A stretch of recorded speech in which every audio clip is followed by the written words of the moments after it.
देश दुनिया की रखी खबर, हर रोज हर शाम कानों कान सुनते रहें द लेंस पॉडकास्ट। रहिए अपडेट लेंस के साथ। नमस्कार, आज तारीख है 8 मार्च दिन सोमवार। मैं हूं अरुण पांडे। आप सुन रहे हैं द लेंस का न्यूज पॉडकास्ट राउंड अप, जहां होंगी खबरें देश दुनिया की और आखिर में होती है खबर खास। मिडिल ईस्ट में जारी तनाव के बीच आज ईरान से बड़ी खबर आई। अमेरिका इजराइल के साझा हमले में मारे गए आयतुल्ला अली खामनेई के बेटे मुज्तबा खामनेई को देश का नया सर्वोच्च नेता चुन लिया गया है। ईरानी राज्य मीडिया ने रविवार देर रात यह घोषणा की। यह फैसला उनके पिता की मौत के करीब एक हफ्ते बाद लिया गया। देश की विशेषज्ञों की सभा, जिसमें 88 धार्मिक सदस्य हैं, उन्होंने निर्णायक मत से मुज्तबा खामनेई को तीसरा सर्वोच्च नेता बनाया। यह 1979 की इस्लामिक क्रांति के बाद पहली बार है जब ईरान में सत्ता पिता से बेटे को मिली है। मुज्तबा खामनेई की उम्र 56 साल है। वे सार्वजनिक रूप से कम दिखते हैं और कभी कोई चुनावी पद नहीं संभाला, लेकिन वे लंबे समय से पर्दे के पीछे प्रभावशाली रहे हैं। खासकर इस्लामिक रेवोल्यूशनरी गार्ड कोर यानी IRGC और सुरक्षा तंत्र में उनके गहरे रिश्ते हैं। नाम घोषित होते ही ईरान की सेना, IRGC और राजनीतिक नेताओं ने तुरंत उनके प्रति वफादारी की शपथ ली। ईरान के इस फैसले पर अमेरिकी राष्ट्रपति डोनाल्ड ट्रंप ने तीखी प्रतिक्रिया दी। उन्होंने मुज्तबा को अस्वीकार्य और कमजोर बताया। ट्रंप ने कहा कि अमेरिका की ईरान के नेता चुनने में भूमिका होनी चाहिए, वरना नया नेता ज्यादा दिन नहीं टिकेगा। हालांकि बाद में उन्होंने कहा कि हम देखेंगे आगे क्या हो सकता है। वहीं इस युद्ध का असर आज भारतीय शेयर बाजार पर साफ दिखाई दिया। सेंसेक्स और निफ्टी ने 11 महीनों में अब तक की सबसे बड़ी गिरावट का सामना किया। यह गिरावट एक समय इतनी बड़ी थी कि दिन का निम्न स्तर 3% की गिरावट तक पहुंच गया। निफ्टी 2 पॉइंट यानी करीब 1.77% की गिरावट के साथ 24,028 के स्तर पर बंद हुआ। वहीं सेंसेक्स 1352 पॉइंट या 1.71% के नीचे 77,566 के पार बंद हुआ। बाजार में जोरदार बिकवाली देखने को मिली। बैंकिंग, ऑटो और सरकारी बैंक के शेयर सबसे ज्यादा गिरे, जबकि मेटल, मीडिया और रियल्टी सेक्टर में तेजी देखी गई।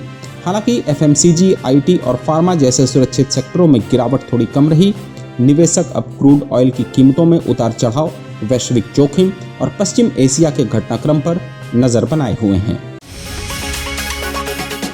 आज अंतर्राष्ट्रीय बाजार में ब्रेंट क्रूड ऑयल की कीमत $100 प्रति बैरल के पार चली गई, जिसके कुछ ही देर बाद $110 के ऊपर पहुंच गई और एक समय यह $114 तक पहुंच गई। शुक्रवार को यह करीब $93 पर बंद हुई थी, यानी एक दिन में 20% से ज्यादा की तेजी देखी गई। युद्ध के कारण तेल उत्पादन और जहाजों से सप्लाई प्रभावित हुई है। इससे दुनिया भर में कच्चे तेल की उपलब्धता को लेकर चिंताएं बढ़ गई हैं। भारत में पहले से ही LPG सिलेंडर महंगे हो चुके हैं। अब विशेषज्ञों को आशंका है कि जल्द ही पेट्रोल और डीजल की कीमतों में भी इजाफा देखने को मिल सकता है। उधर इजराइल में ईरान की मिसाइल हमले के दौरान एक भारतीय नागरिक घायल हो गया। अधिकारियों के मुताबिक रविवार को ईरानी मिसाइल के छर्रे उसकी गर्दन में लगे।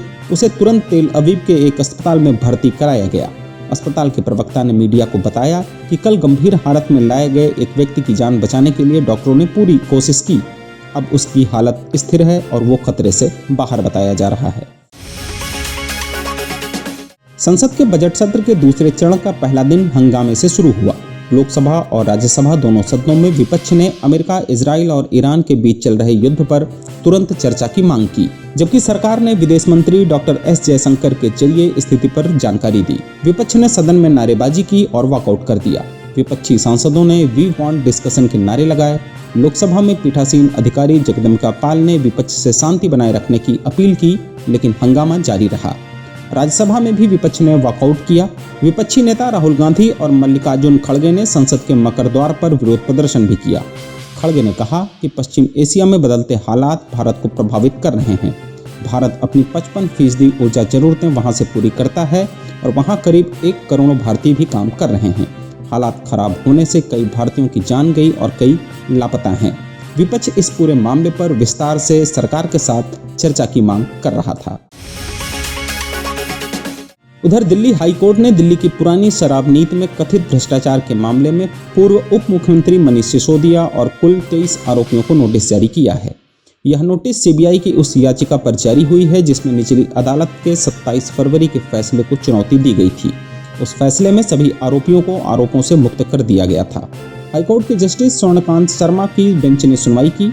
सीबीआई की ओर से सॉलिसिटर जनरल तुषार मेहता ने कहा कि निचली अदालत का फैसला गलत है। उनके पास शराब नीति में साजिश, हेरफेर और रिश्वत के मजबूत सबूत हैं। कोर्ट ने आरोपियों से अपना पक्ष रखने को कहा है। इस मामले में अगली सुनवाई 16 मार्च तय की गई है। कोर्ट ने यह भी साफ किया कि प्रवर्तन निदेशालय यानी ईडी के मनी लॉन्ड्रिंग मामले में आगे की कार्रवाई तब तक नहीं की जाएगी जब तक हाईकोर्ट में यह मामला पूरी तरह से निपट नहीं जाता। और आखिर में जरा हटके में जानिए रविन्द्रनाथ टैगोर की कहानी पर पाकिस्तान में बन रही अब तक की सबसे बड़ी फिल्म में क्या है खास। पाकिस्तानी प्रोड्यूसर आबिद मर्चेंट ने रविन्द्रनाथ टैगोर की मशहूर 1993 की कहानी शास्त्री पर आधारित एक अंतर्राष्ट्रीय फिल्म बनाने का ऐलान किया है। यह प्रोजेक्ट इतना बड़ा है कि इसमें पाकिस्तान सहित बांग्लादेश, अमेरिका, ब्रिटेन, हांगकांग और ऑस्ट्रेलिया के प्रोफेशनल एक साथ काम कर रहे हैं। फिल्म को डायरेक्ट कर रही हैं बांग्लादेश की चर्चित फिल्म मेकर लीसा गाजी, जिनकी 2025 में रिलीज हुई film a house named Shahana ने काफी तारीफ बटोरी थी। आबिद मर्चेंट इस फिल्म को अपनी कंपनी के तहत प्रोड्यूस कर रहे हैं।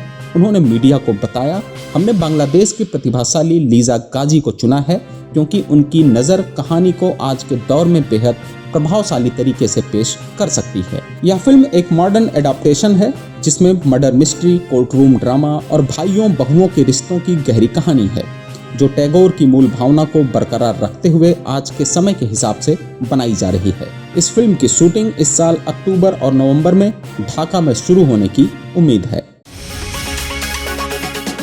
तो आज के लिए बस इतना ही। कल होगी फिर मुलाकात नई खबरों के साथ। खबरों को विस्तार से पढ़ने के लिए विजिट करिए हमारी वेबसाइट theLens.in।